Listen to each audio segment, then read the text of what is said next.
There we go. Okay, we are live.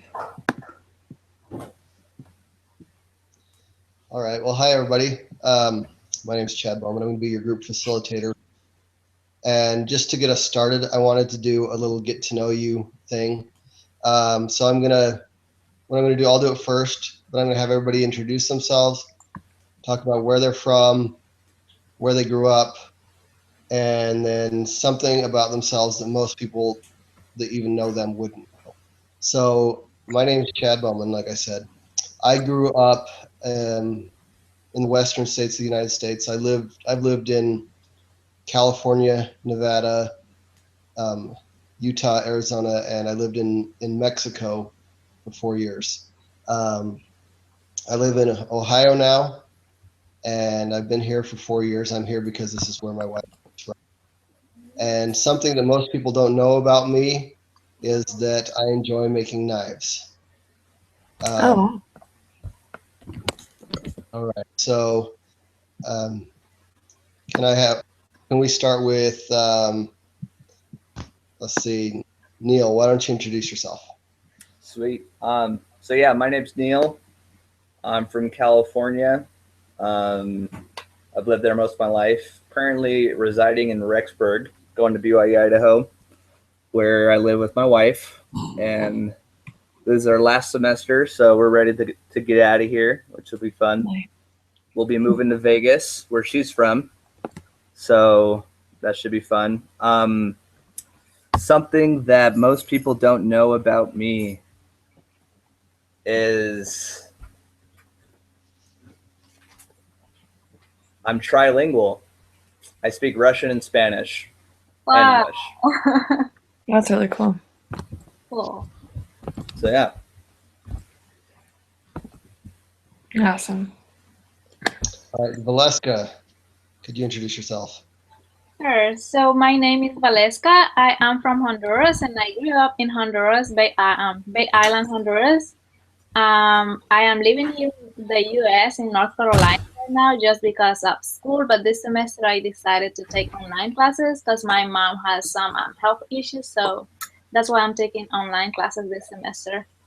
One thing that people doesn't know about me probably is that I don't know how to cook. Most of Hispanics women, we are supposed to know how to cook. That's so funny. Um. All right. So my name is Brooke Scott, and I am from Orange County, California. And right now I live in Provo because I'm doing online school because I'm getting married tomorrow. And um, my fiance goes to BYU in Provo.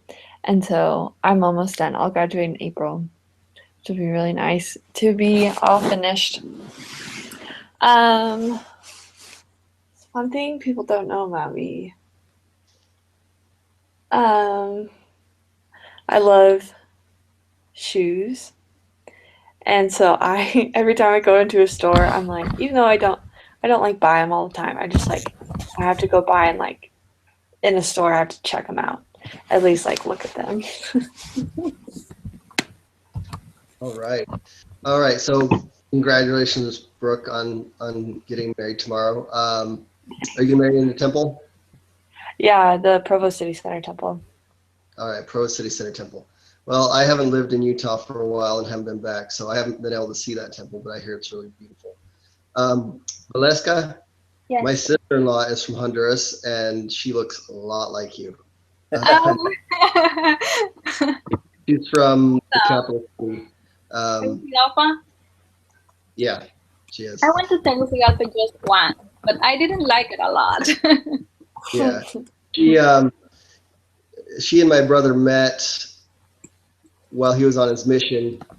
His MTC companion actually was the one that baptized her, and they actually worked together a little bit. Um, but my brother was obviously smitten by her and went back to try and and get snowed down. That was in New Jersey, not in Honduras. And Neil, where in California are you from? I'm from a city called Glendale, so it's North Los Angeles. It's basically about a 10-minute drive through downtown LA. Yeah, I know Glendale. That's I'm Hey, familiar. where did you learn Spanish? I learned Spanish in Texas. Oh, cool. Yeah. You served down there? Yeah, I served in 2 different areas. I served in Russia, Siberia, and I served in Texas. Oh, wow. Very Wow, different. that's So, really cool. Okay, And you so haven't learned like I the said, language for both? we didn't catch what you said. Sorry. Sorry, you had to learn the language for both places? yeah, Wow. it was fun. Nice. That's really cool. Okay, so like I said, I lived all over the place, but from the time I was 13 till after I got home from my mission, California was my home. But I lived up by Yosemite, up in the mountains there. Oh, sweet. So that's fun. I got a little bit in common with each of you. So that's cool. That I like that because it helps us to be able to understand each other better. Okay, so we're here today to talk about diabetes, and kind of the effects that diabetes has just on our everyday life. And this is from both the point of view of we're open to diabetics and family of diabetics. So I'd like to welcome you all here, and I'd like to give you guys the opportunity to kind of open up and share any experiences or concerns that you have about diabetes and how it's affecting your life right now. I know for me, I'm familiar with diabetes because my grandmother is a type 2 diabetic. And she is, I believe, 84 years old now. And she's had diabetes all of my life. So she's at least had diabetes since she was in her 50s. And she doesn't take that great care of herself. So now she's been bouncing around from between her children. They've been taking care of her since my grandpa died about 12 years ago. From my perspective, I've been able to see somebody who doesn't, she takes her shots regularly and she does those things, but her diet isn't great. So for me, it's something that I worry about her with. I worry about her health-wise, and the way that it affects her, and the way that it affects mostly my mother, who is actually caring for her right now. Mm-hmm. So let's start with Brooke. So how are you affected by diabetes right now? Why are you here in our support group?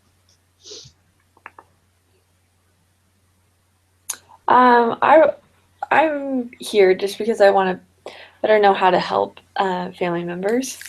I believe my dad has it. It's just undiagnosed. And I think it's from because I know that there's 2 types, and one is hereditary and one is like an onset of diabetes from how you live your life and how you take care of yourself. And so I'm just worried of his lifestyle and his and how he's treating it and how he's not treating it and how that's going to affect him later. And so that's why I'm here. All right, well, those are good concerns. So you said your father's not diagnosed. Yeah. Is he willing to take a test to see if he's diabetic? I don't know. Maybe he has seen doctors and maybe he's slowly getting more into it. I'm just not sure. Okay. Well, there is a such thing as pre-diabetes, and you can show some of the symptoms but not actually have diabetes. So that could be where he is. But it's good that you're paying attention to that because it's a scary thing, and he could use your support. All right. Thanks for sharing that. Valeska, sorry. Valeska, yes. Could you share with us why you're here today? I am not very familiar with diabetes, but I have a friend, and we were talking the other day, and she was telling me how hard it is to cope with the disease. So I want to learn more about diabetes because I don't know if one of my family members are going to get it or probably me in the future. So I want to know a little bit more about it. Okay. That's a good thing to know because any of us could be susceptible to getting diabetes if we if we aren't careful with our diet. So glad to have you here, and I'm sure as we progress through our meeting that you'll be able to learn some things. Neil, how about you? Why are you here today? I'm here because my dad has it and all my aunts and uncles. And so I want to know more about diabetes and what it does. Okay. Are there any specific questions you have about diabetes from things that you've seen with your relatives?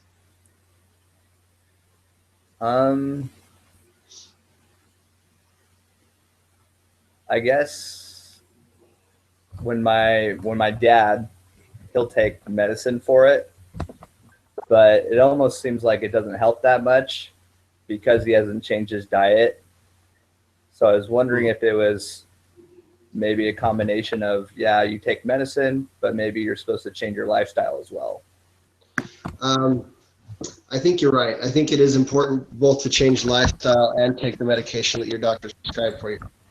Because like you said, you're not going to see a whole lot of change if you don't start to change your lifestyle. In fact, you could get worse even if you are taking your medication if you aren't changing your lifestyle. So yeah, education on what you need to do to improve your health and your lifestyle as a diabetic is important. Thanks for being with us. Excuse me. So let's see. Excuse me. I've got a bit of a cold going on today. What are some of your concerns about your dad? You said that he's not changing his lifestyle.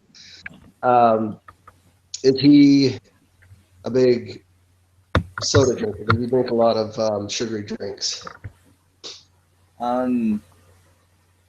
Initially, when he first got it, so when he was in the pre-diabetic stage, he would drink a lot of sugary drinks, and that's how he says, he's told me all my life, that's how he got it. So he's dealt with it for the last 20 years. My dad was diagnosed when he was 50, and now he's 70. So what I've seen with my experiences, most of my childhood and adolescence, he was rather large, would eat what he wanted. It wasn't until about the last couple of years where he's kind of tried to shape up and lose a lot of weight and try to incorporate not only taking medication, but as well losing the weight that's needed so that he'd be able to deal and cope better with diabetes. Okay, well, good. So how do you think that you could support him in that effort? I'd say for me personally, he likes to call a lot and tell me I need to eat better. And then I'll tell him, like, I don't have diabetes, don't worry about me, or I'll get kind of aggressive towards him, I guess you can say. But I guess my way to support him is to kind of take his advice, because in my family, it runs in our family, and so that means I'm the next generation who's set up to get it if I don't take care of it while I'm young.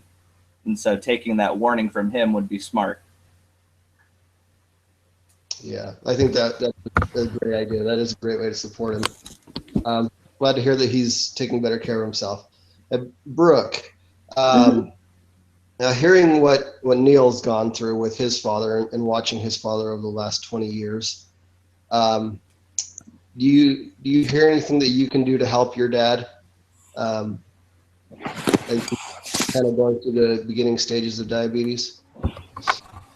Um, I think encouragement, just to like, whenever I go home to visit, encouragement to like, oh, like let's go out and do something, like let's go out and do activities, and um, I think like most parents are kind of stubborn, and um,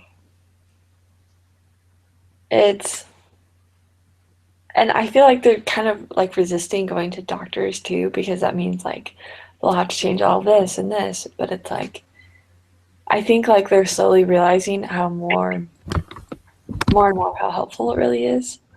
And so I think I just keep holding on to that they'll realize. And my brother is a doctor, and he's telling my dad like, okay, we need to do this, and you need to go see the doctor, and you need to take care of this. So it sounds to me like you're worried about his level of physical activity. yeah, Let's think about that. Let's think about that for just a second. Is there anything that's physical that your dad enjoys to do? he likes to bike ride. He's been getting more into that.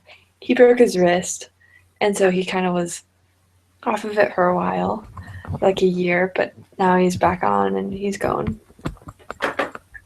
That's good. That's a great exercise. It's great, low impact. It's something my wife and I enjoy. So how do you think you could support him in that effort? Do you think that when you're around, do you go riding with him? I haven't. I've had other siblings that do it, but if I'm home by myself, like I can definitely go. It'd be fun to go. Yeah. Well, I'd encourage you if you have the opportunity to do that because it is a great way to support your dad. Yeah. All right.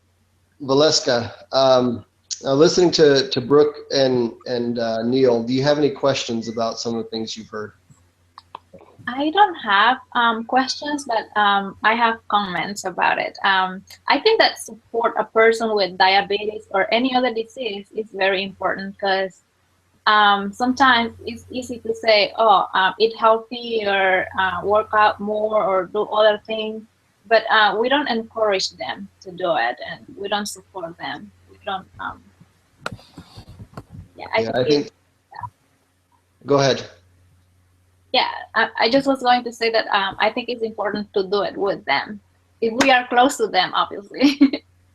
Yeah, it's a great support to do something with someone. Yeah, it's really easy to say you should go do this, but I think it has a lot bigger effect if you step up and say, let's go do this together, or I'll do this with you because it's something you enjoy that will be helpful. Sure. If you are at your home with your wife and you eat something like, I don't know, a piece of cake or something like that, and she's eating a salad, I mean, I don't think she will do it for a very long time. Mm-hmm. Yeah, that would make it difficult. Yeah. All right. Well, my time is up as facilitator for today. So I'm going to hand the reins over to Neil, and he's going to be our facilitator. Awesome. So as far as, okay, if we're doing that, if I'm the facilitator, who would be, do we switch roles from the other ones that we are currently doing? Should we? Or do you just stick with the same role? I don't think it really matters. I don't think so, yeah. I think if we just cycle through just changing facilitators and just stay with what we've been on, I think that'll be good. All right, Chad. Sounds good. So, again, my name's Neil. Chad did a wonderful job of facilitating my last segment. And I always keep forgetting your name. It's Valeska, right? Valeska. I want to say Valeskaya because there's a Russian girl I knew. Her last name was Valeskaya. So it's like, it's weird that your name is Valeska, but it's like a name from Honduras, and her name's from Russia, but they sound so similar. Anyways, that's besides the point. Yeah. Actually, with my name, many people are confused because my name is Valeska Amaya, And some people, when they ask me my first name, I said Valeska, and they said, no, your first name. I said, they think Amaya is my first name, because I think Alright. that some people use it as a first name, but mine is my last name. And then I said, no, Valeska is my first name, and Amaya is my last name. So I have Gotcha. to often. That's funny. So I guess with continuing with the topic, do you guys generally know like the 3 different types of diabetes, what the differences are? Like Valeska, do you know the 3 differences? I know what is diabetes 1, type 1, and type 2, but I didn't know that there is a third one. Yeah. So okay, I guess according to your knowledge, what would you think type 1? What is type 1? What are the symptoms of it, or what classifies as type 1? If I am not wrong, I think type 1 is the one that your body doesn't produce any insulin. Yeah, right, insulin, Yeah. or it produces very few insulin. And type 2 is the one that your body doesn't process it, something like that. Yeah, no, I think you're right. Do any of you guys know someone with type 1? I do. Yeah. Chad. Yeah, I do too. Chad and Brooke. I've known a couple people. Yeah, I just know my friend has diabetes, but I don't know what type. Okay. Chad, could you go ahead and maybe describe your friend that you know and what his or her experience has been like with that, or your experience seeing it? I knew an elder that I served with on my mission. This is like 17 years ago, so it's hard to remember. But he was type 1 diabetic, and he had to be very careful. He had to be really strict about what he ate and watch insulin levels. I don't know if he had an insulin pump, because I don't know if they had them back then. But the other type 1 diabetics that I've known have had insulin pumps that monitored their blood sugar and fed them insulin as they needed it, so they didn't have to do it. But on top of that, they would also double check their insulin levels before and after meals to make sure that everything was still. So for type 1 diabetic, it's very intensive because they're born with it, and it's very severe. Yeah. So were you companions with this elder, this missionary? I never was. I only served around him briefly. Okay, gotcha. Well, thanks for that, Chad. Brooke, you said you knew someone with type 1? Yeah, I had a good friend in college. He had it, and they didn't realize until he was like 10 years old that he had it. But it's hereditary, and so that's how I remember them.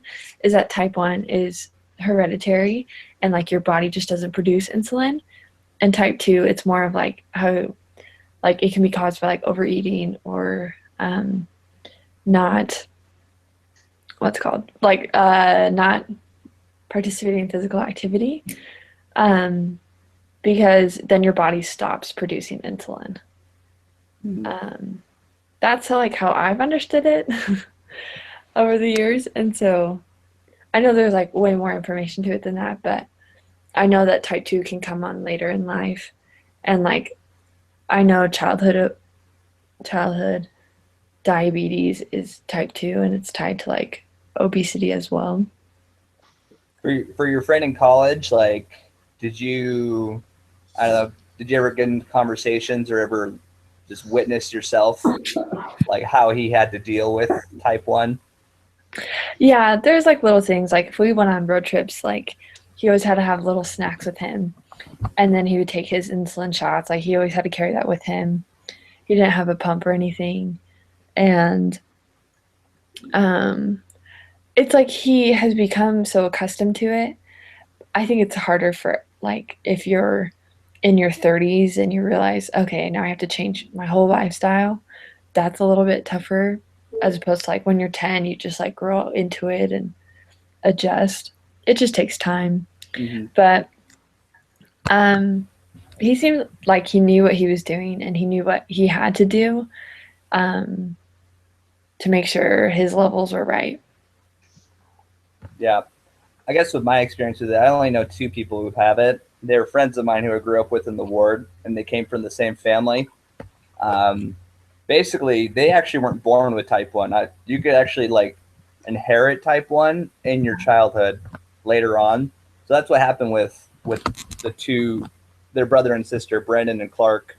That's what happened with them. They inherited their type 1 right around the age of 9 or 10. And so it was kind of a shock to their family. I'm not quite sure exactly how you would inherit type 1. I would assume it's genetically, obviously it's genetically passed on, but um, it's happened somewhere in the genetics in the family. And I know with them, with their experience with it, because I grew up with them in Young Men's, I would often see them at camp outings or Boy Scout outings or an activity at the church where they would have to take out their insulin shots and stick themselves. And I would always say that looks really painful and that would suck, Yeah. to be quite honest.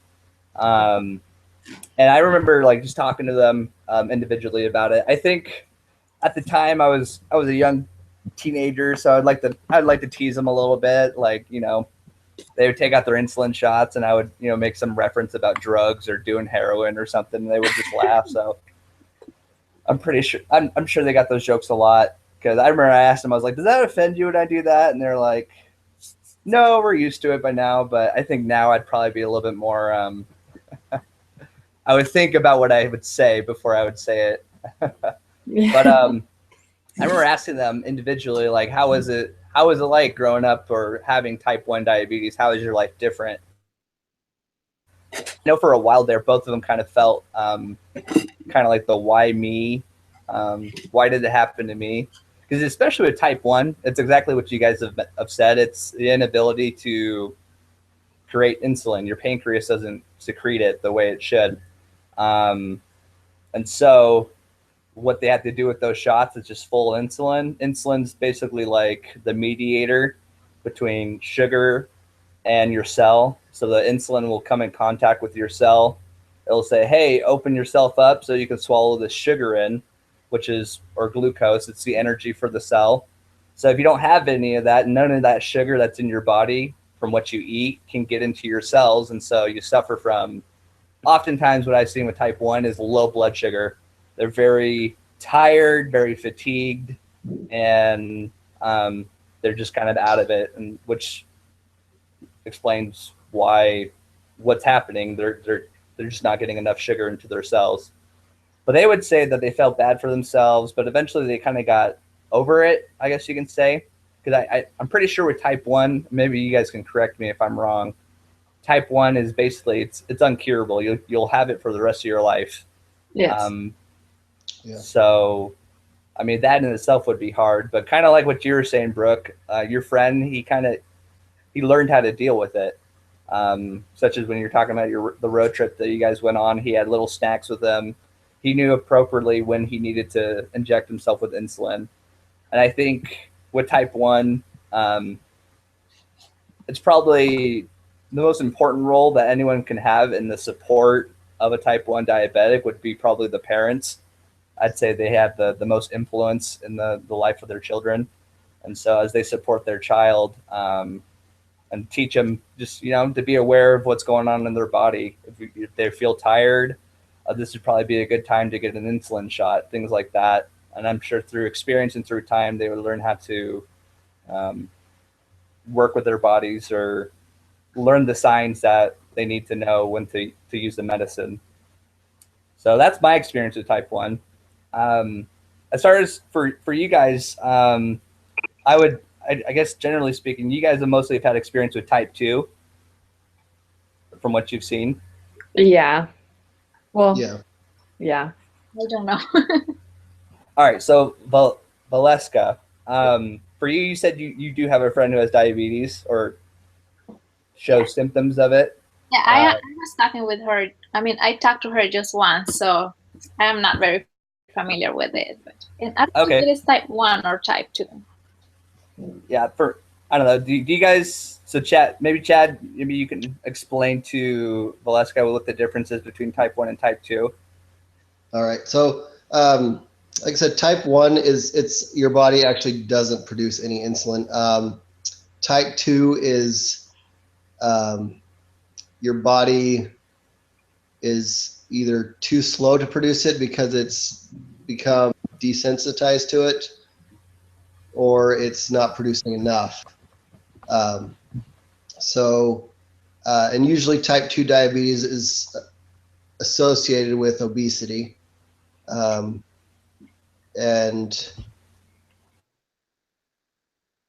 that's kind of the major differences. A lot of the people that I've known with type 1 diabetes are very thin people. Almost everybody I've known with type 2 diabetes are fairly large people. So that's kind of the easiest way for me to tell just on the surface without asking someone. Mm-hmm. Perfect. So if I understood, it means that type 2, it has cure. Like if you are obese and you lose weight, you can be cured of diabetes type 2. It's possible. Not for everyone. But There's a lot of factors to it, but you can change your lifestyle and pull out of type 2 diabetes. Yeah, I guess the biggest difference is type 1 is it happens. Like you can't really prevent it. It will eventually show up. Type 2 though, it's completely preventable. I mean, I'm sure there's some people who probably do a good job of taking care of themselves and they eventually do end up having type 2 just because it's hereditary. But for the most part, what I've heard is you can prevent type 2 diabetes by taking care of yourself. And I think it's interesting. So you said you're from Honduras, right? I am from Honduras. And how long did you live there? My whole life. Your whole life? Yeah, I've been here for 3 years already. Okay.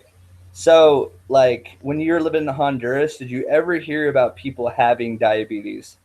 No, not at all. Not that I remember. I learned a little bit about diabetes until I came here. And probably it's our diet. That's what I think. Or I don't know. Yeah, so what do you think you would attribute that to? Why is it that in Honduras you don't see the prevalence of diabetes, but all of a sudden when you come to the United States, it's like every other person has it? Well, as I said before, I think it's probably our diet. Mm-hmm. Mostly, yeah. Because our food, we don't eat fast food at all. Mm-hmm. So most of our food is homemade and made from scratch, fresh product, fresh food. So yeah, we don't eat canned food or things like that. Perfect. So Brooke, Yeah.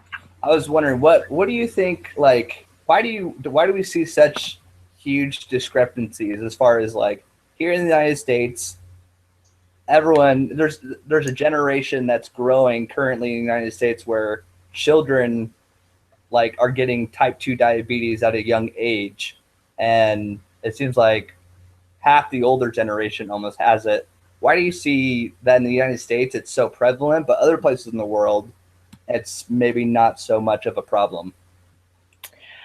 I think part of it is like a different lifestyle. Maybe like here in America, we use cars, we use technology a little bit too much, and so we kind of just become like a couch potato kind of country. And I also think that it could be prevalent in countries, it's just not well known. And I think in America I've had classes on it. I've studied it in health classes. Like I've had a lot of information thrown at to me or given to me throughout the years to help me be aware of it in my own body and those around me. So I think it's a mix of those two, just the information that is spread and also how we function daily. Perfect. I gotta say something about that. I'm a little older than the rest of you, I can tell.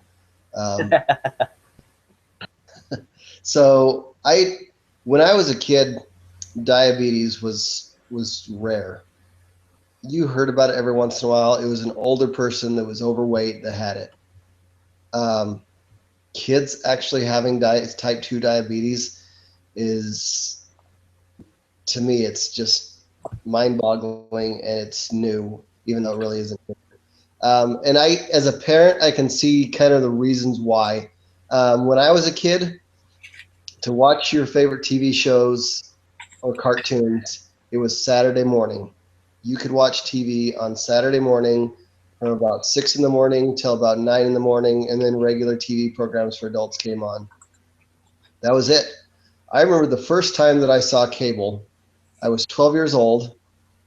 I came home from school, and my youngest sister was sitting on the couch watching a cartoon. And it blew my mind. I didn't know that was possible to do that. So my life growing up compared to my children's life, I had to wait, and I could only watch TV on Saturday mornings for a couple of hours. My kids have everything that they want to watch on demand, instantaneous. And so it's just the way we serve up our media makes it a lot easier for kids to just sit in front of a screen all the time. I was outside every day for hours and hours playing, running around. And my wife and I have made a concerted effort to make sure that our kids are out of the house and playing and doing things they need to do. And our kids are very fit, but I see with a lot of their friends that they're not. And it's just, I think the activity level, because of the way that we have media nowadays, has changed. I think that's a big part of Yeah. it. Absolutely.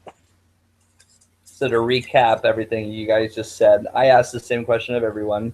Valeska, you said mostly you think it was because of diet. Brooke, you mentioned that it's the inactivity level that we have here in the United States. And then Chad, you mentioned also that what we spend our time doing, mostly with television, from your childhood up until the childhood of your current children, has changed dramatically. And a lot of these factors have caused or played a role in the prevalence of diabetes in the United States. I'm sure there's a lot more factors as well, but I would say those are probably some of the main three. We don't get out enough as far as workout. We don't eat good enough. And what we're doing with our time, as far when we're not working out, we're either watching television, playing video games, doing the things that, though they're entertaining, in the long run, they have a huge detrimental effect to our health. So I think that's the end of my 15-minute segment, and we could probably switch.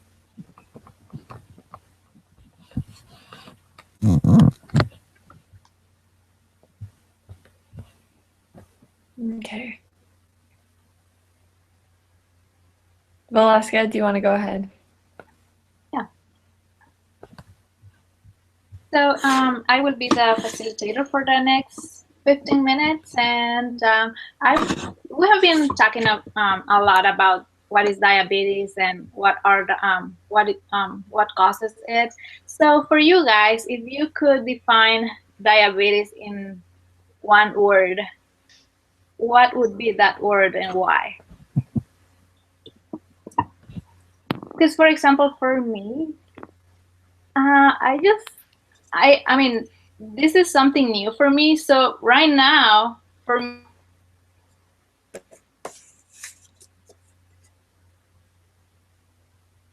Oh no, it froze. Did we lose her? It was doing just fine on her, and then when she goes, it freezes. All right. She'll come back. She did this earlier. I saw it. Okay.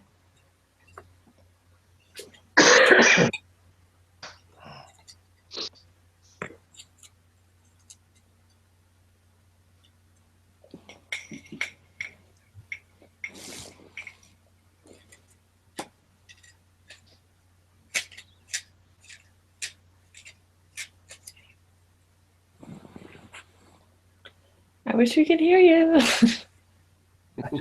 She's still going. I wonder if she knows. I hope so. I know.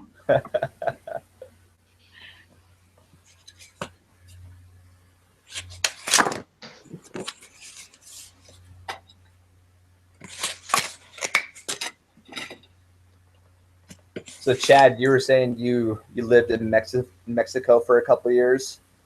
I lived down there for 4 years. Have you heard of the Mormon colonies down there? Yeah, like, and what's Hey that? guys. Oh, she's back. Sweet. All right. I was so scared. So I think I missed something. You basically, the last thing that we heard is that you wanted us to describe diabetes in one word, and then you were going to share like a personal experience, like I don't know, and then it's cut out. Okay, yeah, my word to describe diabetes would be scary, because today I'm learning a lot about it, and I learn from you guys that every day more and more people is getting diabetes. So now I feel scared that if I could get it, or probably something, someone close to me can get it. So for me, it would be scary. Okay. I'd say for me, preventable. I know that it runs in my family, but I know that it's something that I can prevent in my own life. Yeah, but for example, I learned that there is one that is inherited. So I think it could be like we can control it, right? But not prevent it. Yeah, Yeah. I definitely think we can manage it. Yeah. There are like there is a diabetes where like you can control it and help prevent it. I think. I agree with Chad.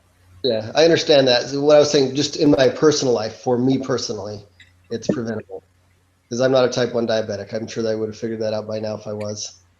But there is a possibility of type 2 diabetes for me because it runs in my family. But because of the things that I know, it's for me personally preventable. What about you, Neil? One word. I would say choice.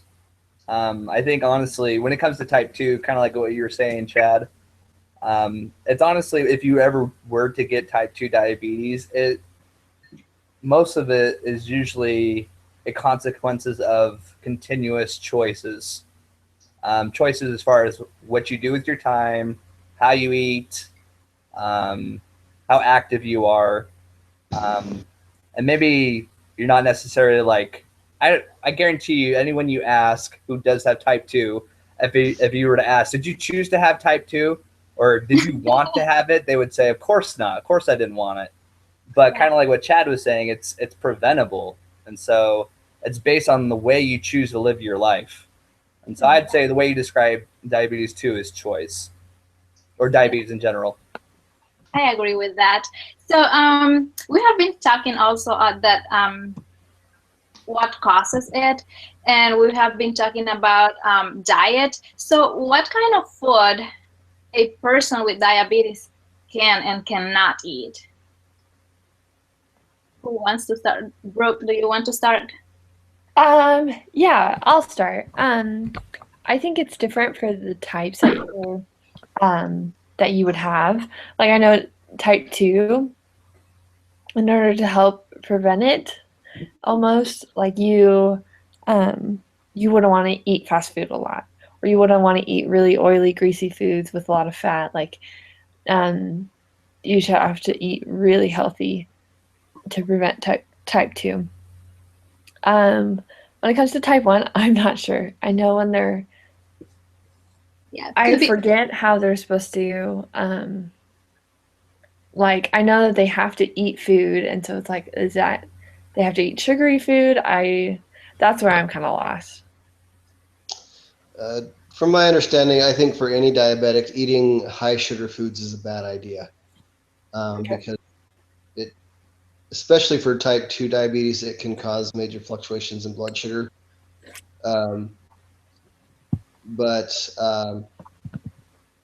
eating high sugar diets is a big part of what leads to type 2 diabetes. So in Ohio, where I'm from, they call pop, not soda. So drinking a lot of pop. Pop. What's pop? Yeah.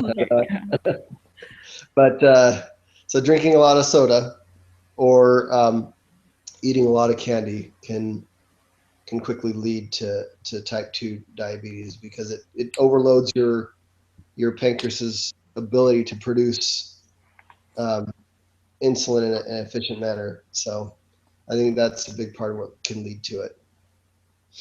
Yeah, because I didn't think before that diabetes, I mean type 2 and type 1 are caused by different factors. So I didn't think that also people with diabetes have to eat different kind of food, like if they have type 1 or type 2. Yeah, kind of what Chad was saying. Type 1, type 2, you kind of want to stay away from the high sugars for sure. Type 1, if you think about it, they don't have insulin, right? So if they were to intake something super sugary, they would have no ability to incorporate that sugar into their cells. So they would have to take the insulin shot. Because that's what I know mostly is when they take the insulin shot, that's usually like after or before a meal. I'm not quite sure exactly when it is, but generally speaking, it's around the time where they eat food. Okay, so yeah, it depends the kind of diabetes, the type of diabetes. I mean, the people have to eat also different kind of foods. I think that's what I understood from you guys. I mean, different type of diabetes, different kind of food to avoid. I'd say you'd want to avoid the same foods. Yeah. Oh, okay. The same foods. Yeah. I'd say as far as like the foods that I see prevalent with people who do have diabetes, we've already mentioned fast food. I would say the big thing where most Americans are intaking their calories are actually from drinking. They drink their calories through soda. If you probably have seen this before, Valeska, or everyone else. You go to a convenience store, you go to a gas station. That's when you go to any fast food restaurant, you see sodas of 30 ounces, 40 ounces, even 50 ounces. So how people is not going to get sick with all that sugar? And for example, I had a friend, a coworker, that he every day he took 2 liters Coke, and that's what he drank every day at work. Oh, wow. Yeah, I see that too at work as well. It's hard to say it, but to me, I'm like, are you serious? Like, do you know if you keep doing that, like what's gonna happen? Yeah, and it's kind of become the thing. Like there's, at least in Utah around Provo, there's tons of soda shops like that. Just they mix the drinks together and they make it different flavors and stuff. And it's huge out here. And everyone's literally drinking their calories, and it's not good for you. I find that interesting. In my family, we might have soda maybe 3 times a month. It's not something we buy regularly, and we don't go out to fast food regularly. I have 7 children. 7? So yes, 7. Woo! Wow. Busy man. So going out to eat gets expensive really quickly. So it's not something we do. And buying, if we just for one meal, we need 2 2-liter bottles, so everybody gets some. So it's something that my wife and I have consciously avoided, and I think that that's been a really good thing for our family, especially for our children's health. So Chad, I am very glad that you mentioned about your kids. So how you are going to teach your kids to prevent diabetes? I think it's something it's a lifestyle that we're teaching our children. We're teaching our children to be active. We've allowed our children each to choose one sport that they're interested in, and we make sure that they're able to do that. My oldest son, he plays football. He loves it. My oldest daughter plays volleyball. My next daughter does gymnastics. My next son does basketball, and so on and so on. So we encourage them to keep active. We have a membership to our local YMCA, and we go there and we work out, and that's only about a mile down the road. We go walking regularly as a family. We go on family bike rides. We make most of our food from scratch, and we don't do a lot of like I said, we don't drink a lot of pop. We do a little bit of junk food, mostly just like the kids get like one sweet snack for lunch to take to school. So we're just trying to build a lifestyle of healthy eating and healthy behavior for our children. That way it's something that they're used to doing and will more than likely continue doing, rather than just preaching at them saying, don't do this. We are incorporating all the things they should be doing. Thanks. Neil, do you have kids? Working on it, but no. So how you're going to teach your future kids? That's something I've actually never really thought about, as far as in conjunction with the idea of like diabetes. But like for me growing up, I've always been active. I love playing basketball. I love running. My wife's an awesome volleyball player. So I feel like based on our experiences, we would also encourage our future children to be physically active. And not necessarily saying like as soon as one's born, like, okay, this one's going to be a swimmer. All right, this guy, he looks like he's going to be a linebacker, so we'll put him in football, whatever. Well, yeah, we'll let them kind of choose as far as physical activity, what they want to do. But we have to, as a family, we have to provide the environment in which they kind of come naturally to that decision, not like where I'm like, hey, you have to do this, where it's just part of them growing up. That's what we do. We go on, we go on walks, we go on bike rides, we play football outside, we shoot some hoops. And I would, as a father, I would think that I would definitely encourage physical activity as a form of, recreational activity, helping my family feel more united, but at the same time, making sure that they live a healthy lifestyle.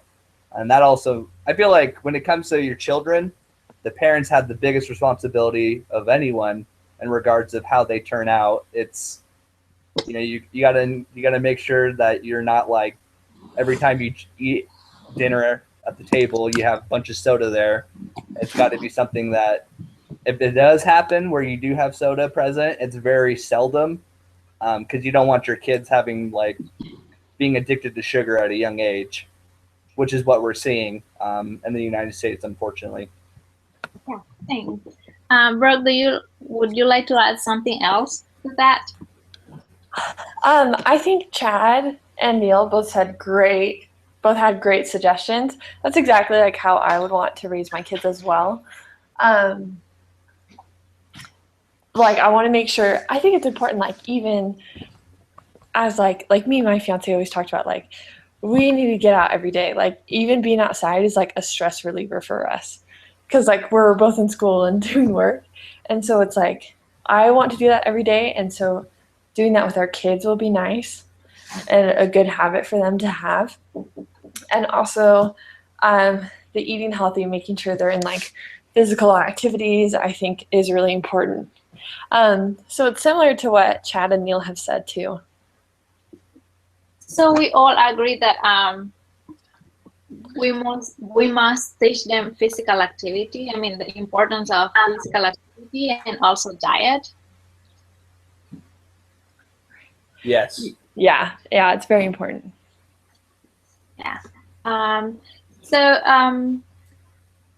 My last question for you guys: what advice would you give to a person with diabetes that was just diagnosed with diabetes?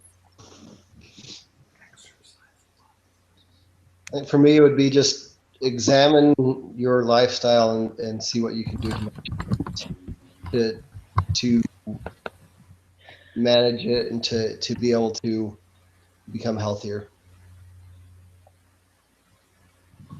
You, Neil? I would say, at that point, depending on how they were feeling, I would assume they would not feel very happy about the situation.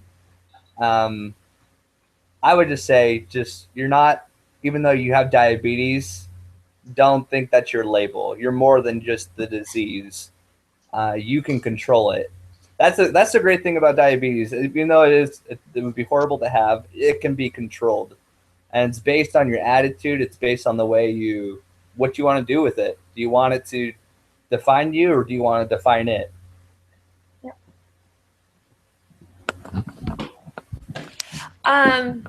Advice, I think it's a combination of exercise and a well-balanced diet.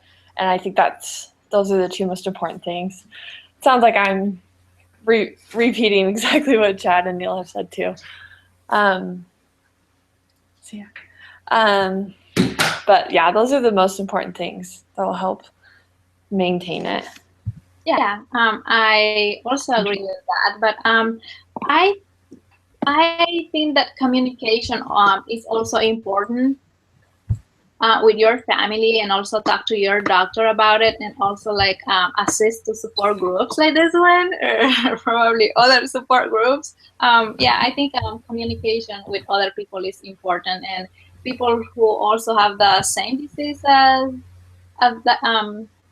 if one of you guys or me get diabetes. So I think a support group can help a lot, because when we don't know a lot, we need to learn, and I think the best way to learn is sharing with other people, and so I think this is it for me. And Brooke, is your turn? Okay, yeah, I'll head up. So real fast, I wanted to get to know one more thing about you guys. We're all taking this class, and so I just wanted to know, what do you guys plan to do after you graduate? How come you chose this field? And Chad, can we start with you? All right, I plan on going on a master's degree in epidemiology. It's been a bit of a journey for me. I started college back in 2001 as a music major, and just after my mission. And I did a couple years as a music major, got my associate's degree, and then I switched over to biology. Did biology for a while, ended up dropping out of college, going to flight school. And then I went into law enforcement. I was in law enforcement for a few years. Did not enjoy that. And then I decided to go back to school, and I was looking into veterinary medicine. And then I found out the veterinarians don't make very much. So I was looking at becoming a doctor. And I started going back to school with the idea of becoming a doctor. And the longer I've been going to school, trying to finish my degree, the less appealing another 12 years of school sounded. So I've decided, after going through all my classes, I'm in my senior year now, that I really enjoyed epidemiology. And so that's where I want to head with my career. That's really cool. I just took epidemiology last semester, and I love. You did too? I am, yeah. Oh yeah. I think I liked learning about the diseases more than I did how you find these numbers. It ended up being a lot more math than I thought.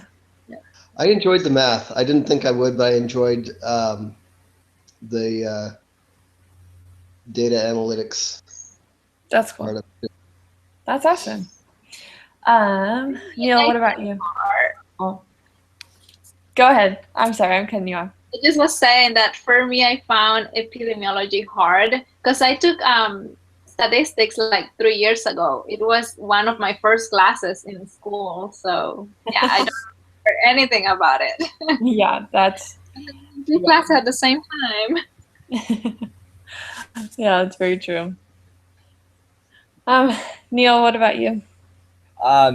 So basically, I got into the health science major because I wanted to do something pre-med. I definitely didn't want to be a doctor for exactly the same reason why Chad said it's another 12 years. So no thanks.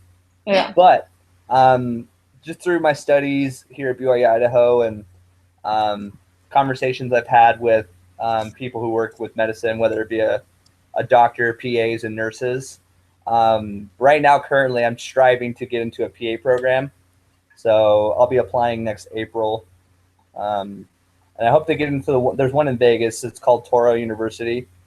So that would be fun. I'm planning with this bachelor's degree be able to have enough, I wouldn't say experience, but be able to have enough good. I'm hoping to have good enough grades, good enough application to make it into PA school. Yeah. So There's a good PA awesome. school out here in Ohio. is that the Buckeyes, OSU? No, it's actually not OSU. They don't have a PA program. They're working on it though. But there's another school. I have a friend in my ward that's in it right now. Oh, nice. I will definitely be looking into how many schools I'll be applying to. At least 10. So you know what? I might end up in Ohio. We'll see. That's awesome. So What about you, Melissa? I am not sure if I am going to start to work right after I graduate or I am going to apply for grad school. But the major that I want to get into is PA school. Cool. So yeah, and also I'm not sure if I am going back to Honduras or I am going to stay here. Okay. Yeah. PA school is a good route to go, but you never know. It changes. Like I was supposed to finish in Rexburg all 4 years, and now I'm in Provo, and I've been here for 2 years. Yeah, I will be graduating next year in April. Oh, cool. Me too. It's nice to. Ceremony. I will be. Yeah, I'm gonna go because it's so close. So probably we will see. Yeah. That's word. So just to tell you guys a little bit about myself, I am in public health, and I graduate in April and plan on going into occupational therapy. And a lot of people that go into occupational therapy kind of do more like communication disorders, and so mine is a little bit different route, but I loved the health science classes or the public health classes that I've been taking. And we'll see. We'll start applications next summer and get that rolling. So I think we've had a great discussion today. I think we've learned a lot about diabetes and our individual experiences with them, what we know, what we don't know, how we've helped people throughout the years. And so I kind of wanted to put a case study on us. Well, not a case study. I guess it's better to say a scenario. Like I want us to think about how a friend of ours just recently got diagnosed with type 1 diabetes, which means they'll have to take insulin shots. And they are like in their mid-20s, and their parents have it. And so they kind of knew that it would be it was on their radar. They were trying to track it and keep it maintained. But now they have to adjust to this new lifestyle. And so I kind of wanted each of you to kind of think about that and how you would help them adjust to this new lifestyle and what you would do specifically for them. Yeah, so we can think about that, and then I'll ask if Velasca, could you go? How old Would you mind going? he is? Say again? How old you said he is? So they're like in their mid-20s, like 25. Well, I think like we already talked about physical activity, and I would say that he should incorporate more physical activity if he's not working out. and also try to eat more healthy. Okay. And so would you like go work out with them, things like that? Hmm. That's cool. Okay. All right. Neil, would you mind sharing with us how you personally would help them? So did you say type 1 or type 2? I said type 1. Okay. So I'm just a little confused. I didn't know. Could you get like type 1 in your mid 20s, or is it? I thought it was more of a childhood. Maybe I'm just nitpicking. I don't mean to be nitpicking, but can you get type 1? No, you're fine. That's a good question. I've heard of it happening. Okay, let's say it happens. And you said their parents have it too, you said? Yeah. Okay. So let's say we live within close proximity of each other. We're very good friends. What I would do. I know a type 1, you can't like get cured from that technically. You have it for the rest of your life. I would encourage my friend to, I mean, as long as his parents were doing a good job of moderating how they dealt with their diabetes as well, I would encourage him to follow the example of his parents. I would say, if he ever needed anything such as, maybe a workout buddy or just someone that he could talk to, maybe about his experience with diabetes, or just express his emotions, I'd be there for him or her in that sense. So I guess that's how I would encourage them. Follow the example of your parents. It's not like you're going into a realm of uncertainty. You've experienced this before in your entire life, but now you have it, and so now you will have to deal with it. But because you have it, doesn't necessarily mean you're like doomed or it's the end of the world. It's just something that you have to deal with, and as long as you have a positive attitude about it, then everything will work out just fine. Yeah, that's very true. Yeah. They sometimes just really need support and encouragement from their friends. Chad, do you mind sharing with us what you thought that you do for your friends? I think having gotten a diagnosis fairly recently that just kind of just was a shocker and kind of just threw me for a loop.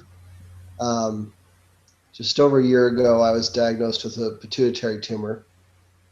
And I don't know if any of you know anything about that. The pituitary gland sits just below your brain, right behind your eyes. And the way that my pituitary tumor, there's several different ways it can affect you. It can make you, giantism is caused by it.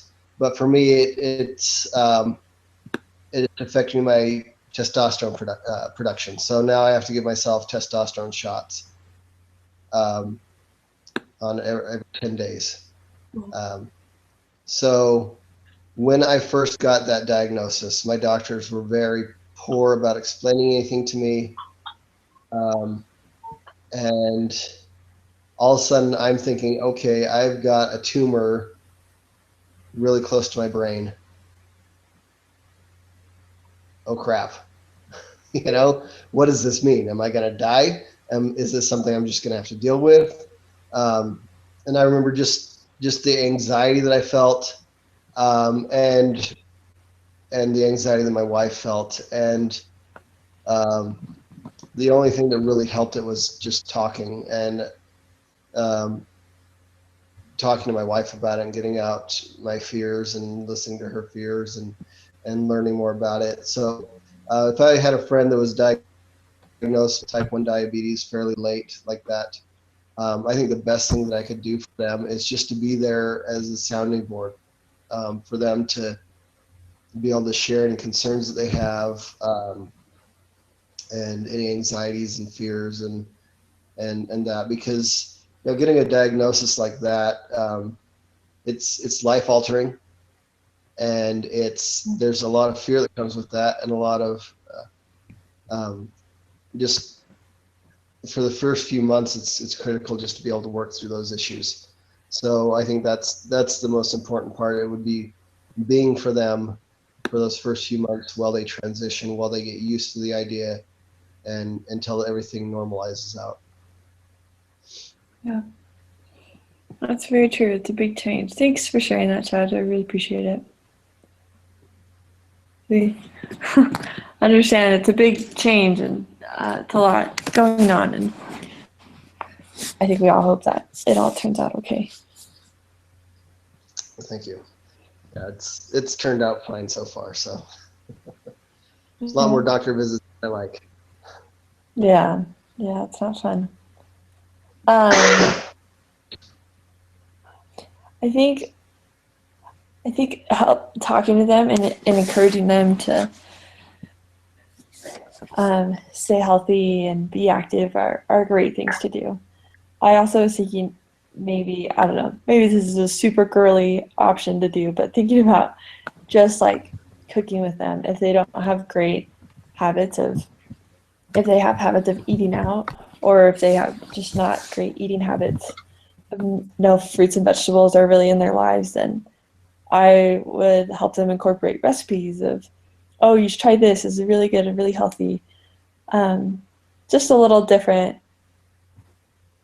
And hopefully, because it is a big adjustment. Whenever you change your eating habits, it's so difficult to switch your mindset at first. Unless you've like been born in that. It's really hard to switch it. But thanks for your comments, guys. I really appreciate it. I think we've learned a lot about diabetes and what we can, even though like we're not experts, I think it has been helpful to talk about it. And I kind of wanted to end early. Well, kind of early, but I think we can wrap up because we've had a great discussion, and I think we've had all the great points, and it's been a good discussion. I just think we are missing something. Step 5. It says a short debrief or something like that. I don't even know how to pronounce it. Oh yeah. Should I stop the recording and then we do that? I think it's part of the recording. I think I so. think I should be the recording. So Awesome. Okay. yeah. Let's set that up. So I think we did pretty well with transitioning through each person as a facilitator, and kind of keeping the conversation going and not repeating ourselves. It's interesting. We were able to just have about an hour and a half long discussion about diabetes when none of us have a lot of direct experience about it. So I think we all did a good job with facilitating and bringing out memories and feelings and comments in each other. Yeah. Yeah. For me, it was challenging because I didn't know too much about diabetes. So I learned a lot from you guys. Thank you.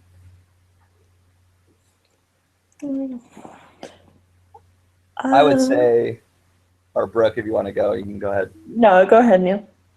Yeah, no, I thought it was interesting because, like, I don't know, that's pretty impressive. I've never had an hour and a half conversation about diabetes in my life. Yeah. So, nonetheless, it was with 3 complete new strangers who I've gotten to know better throughout this recording. And so I think that's really cool. I guess it goes to show that, like, I see it at church all the time. Even if you don't know something really well about a certain topic, if you can facilitate, if you can ask the right questions, try to get people involved, you actually end up learning more as a facilitator than you would if you're just sitting there listening. And so I enjoyed that aspect of it. I'd say it was kind of challenging because, like, you get to one point and you're like, okay, Chad just stopped. Now it's my turn. Chad was talking more about, like, just, personal experiences from each of us, what we've seen, how we've seen diabetes in our lives. And then when it got to me, I was like, dude, what should I talk about? Like, that's a really good topic. So I was like, Yeah. all right, let's talk about what diabetes is, the different types and stuff. And so I thought we did a really good job. And then it got to you, Valeska, and you talked about like what are the causes? How can we prevent it? How can we teach our kids? I thought that was like a really good discussion. And then with you, Brooke, I thought the whole that's pretty much what we're here for. We're a support group. So what would we do if someone close to us got diagnosed with diabetes? That was a really good question in general. So I liked how, like Chad was saying, we didn't repeat ourselves. We were able to talk about different aspects of diabetes. And for me, at least, I feel inspired to leaving from this group discussion that there's some things and some changes I want to incorporate in my own life. So it was good. What I like about this discussion is that we didn't do it boring. Like each of us did different things, even when sometimes we didn't know what to answer. Yeah, that's true. I think for me, the hardest part was not jumping into the facilitator role the whole time. To just sit back and not be the facilitator. Yeah, That makes sense. yeah, totally. I think with the time that we had, like we had an hour and a half, and each time we facilitated, it was like a new, it's like we're joining a new like support group. Like it's a new day and you kind of just like, okay, now we've moved on, next subject. And I like that. It was a good flow of like building on the principles that we've learned and then you just apply them. So I think it was a good flow. Yeah. Awesome. Well, I've enjoyed getting to know all of you better and Yeah, have fun tomorrow, Brooke. And thank you. the best advice I can give you is leave your reception as early as you can. Yeah. Thanks, guys. Yeah, thanks for meeting today, and I'm glad we could work everything out. Yeah. Good luck. Make sure to eat Thank food. you. You're going to be hungry. Yeah, for Yeah. sure. All right. All right, I'll go ahead and post this to the discussion board. All Sounds right. good. Thank you. All right, Thank see you you. guys. We'll see ya. Hey guys, it was nice to meet you. Bye. Nice meeting everyone. Nice to meet you. Bye.